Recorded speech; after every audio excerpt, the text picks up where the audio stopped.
और विदेशी आक्रांता के बीच में होने का कार्य हुआ था। महाभारत का युद्ध 18 दिन तक हुआ था और राजा सुहेलदेव राजभर जी के साथ जो युद्ध हुआ था वो 22.5 दिन तक का युद्ध हुआ था।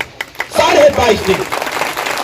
और इस 22 दिन के युद्ध ने ऐसा पराक्रम दिखाया था कि एक तरफ 2.5 लाख की विदेशी सेना और दूसरी तरफ 12,500 की सेना।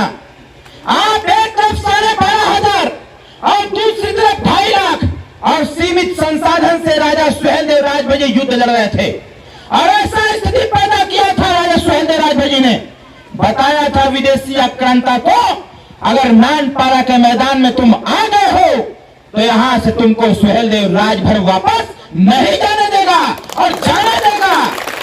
तो यहां से सिर्फ यह संदेश जाएगा विदेश में कि जिसने पूरे देश को लूटने का कार्य किया था, जिस विदेशी आक्रांता से पूरे देश के राजा हार गए थे, जिस विदेशी आक्रांता से पूरे देश के राजा परास्त हो गए थे, जिस विदेशी आक्रांता ने पूरे देश के प्रसिद्ध मंदिरों को तोड़ दिया था, जिस विदेशी आक्रांता ने इस देश के राजाओं को गुलाम बना लिया था, ऐसे विदेशी आक्रांता को धूल चटाने का कार्य किसी ने किया था तो चक्रवर्ती सम्राट राष्ट्रवीर राजभर महाराजा सुहेलदेव राजभर जी ने किया था।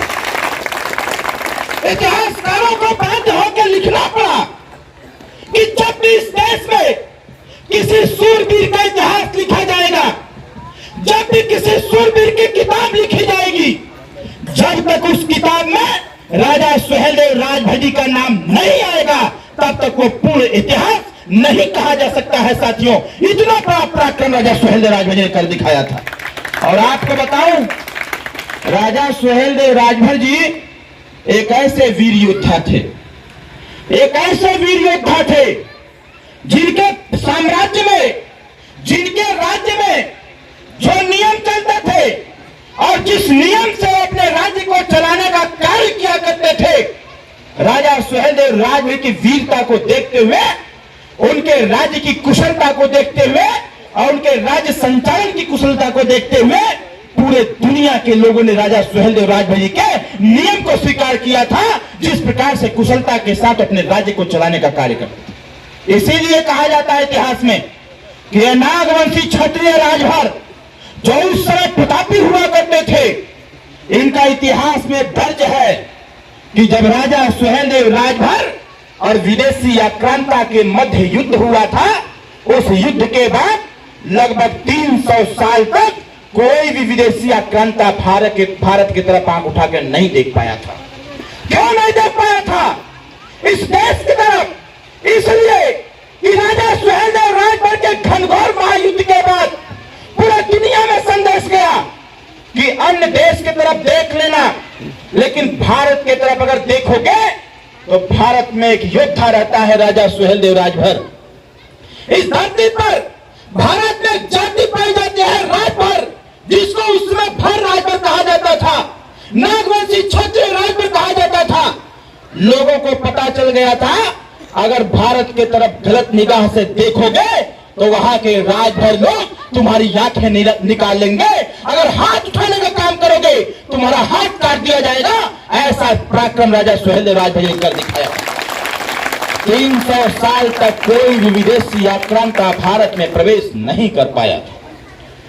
मजबूर होकर के अंग्रेजों को भी लिखना पड़ा कि इस देश पर वही शासन कर पाएगा जो राजभर जाति को अपने साथ रखेगा, वही शासन कर पाएगा। साथियों, मैं बहुत बहुत धन्यवाद देता हूं और ये बात मैं कहना चाहता हूं आपसे। आज हमारे डॉक्टर साहब डॉक्टर भुवन राजभर जी हैं, हमारे बीच में चंजीत जी हैं, हमारे बीच में डॉक्टर सूर्यभान जी हैं। एक बात हम जरूर बताना चाहेंगे आपसे, यहाँ पर हमारे वरिष्ठ लोग भी हैं, हमारे युवा साथी भी हैं, हमारी माताएं भी हैं और बहनें भी हैं। एक बात आपको याद रखने की आवश्यकता है। आज के 20 साल पहले जब सुहेलदेव भारतीय समाज पार्टी नहीं बना था, जब राजा सुहेलदेव का नाम चर्चा में नहीं आया था, तो जानते हैं आपको लोग क्या कहा करते थे? लोग आपको कहा करते थे, आपको बुलाया करते थे। आपके गांव में जब राजभर समाज की चर्चा होती थी तो लोग कहते थे कि भरवन का गांव है। आपकी जब बारात जाती थी कहीं पर तो लोग पूछते थे कि केकर बारात जाता हो, तो लोग कहते थे कि भरवा का बारात जाता। साथियों, हम लोगों ने पार्टी बनाने से पहले एक संकल्प लिया, अगर इस देश में बाबू साहब हो सकता है, यादव जी हो सकता है, पंडित जी हो सकता है, चमार साहब हो सकता है, गुप्ता जी हो सकता है, वर्मा जी हो सकता है, कुशवाहा जी हो सकता है, तो राजभर जी भी होना चाहिए, राजभर साहब भी होना चाहिए। जिसका इतना गौरवमय इतिहास, जिसने इस देश की माता और बहनों की लुटाई इज्जत को बचाने का कार्य किया, जिसने इस देश की संस्कृति और सभ्यता को बचाने का प्रयास किया, जिसने इस देश के हिंदुत्व को स्थापित करने का प्रयास किया, जिसने इस देश में सोमनाथ मंदिर को पुनः बनाने का प्रयास किया, जिसने इस देश के अयोध्या मंदिर को बचाने का प्रयास किया, ऐसे जाति को कहा जाता है भरवा। मैं धन्यवाद देता हूं माननीय श्री ओम प्रकाश राजभर जी को। मैं धन्यवाद देता हूं नेताजी के उन कार्यकर्ताओं को, जिन कार्यकर्ताओं ने अपने सर पर पीली पगड़ी बांध करके, अपने हाथों में झंडा लेकर के गांव गांव में जाकर के चौपाल लगा करके लोगों को जगाने का प्रयास किया, लोगों को जगाने का प्रयास किया कि देश का संविधान कहता है समता, स्वतंत्रता, बंधुत्व और न्याय, समानता का अधिकार देश का संविधान देता है। हमारे कार्यकर्ताओं ने जाके गांव में बताया कि एक जय सुहेलदेव जी हैं, जय सुहेलदेव राजभर हमारे राजा रहे हैं। लोग पूछते थे कि ये कौन होता है। जब राजभर समाज की बात आती थी, जब आप बताते थे, जब आपको कोई बेटा बाहर जाता था काम करने के लिए, पंजाब, गुजरात, महाराष्ट्र, जब जाकर के वहां बताता था कि तुम्हारा क्या नाम है, जब वो बताता था कि हमारा नाम फलनवा राजभर है, तो लोग कहते थे कि राजभर कौन होता है। बताइए, कहते थे कि नहीं कहते थे? लोग पूछते थे कि राजभर कौन होता है। और जब चालाक लोगों के द्वारा बताया जाता था कि ये राजभर वही जाति है जो रात को चोरी करने का कार्य करती है। हमारे दादाजी बैठे हैं, मैं इसको सिद्ध करता हूं। आज के 15 से 20 साल पहले जब किसी भी गांव में चोरी, डकैती, छिनैती होती थी, तो दरोगा जी की गाड़ी किसी अन्य जगह पर ना जाकर के उनकी गाड़ी सीधे राजभर बस्ती में आती थी, 5 लड़कों को गाड़ी पर लादती थी और थाने में ले जाकर के 20 लाठी मार करके उसके खिलाफ मुकदमा लिखवा करके उसको जेल ठुसवा दिया करते थे।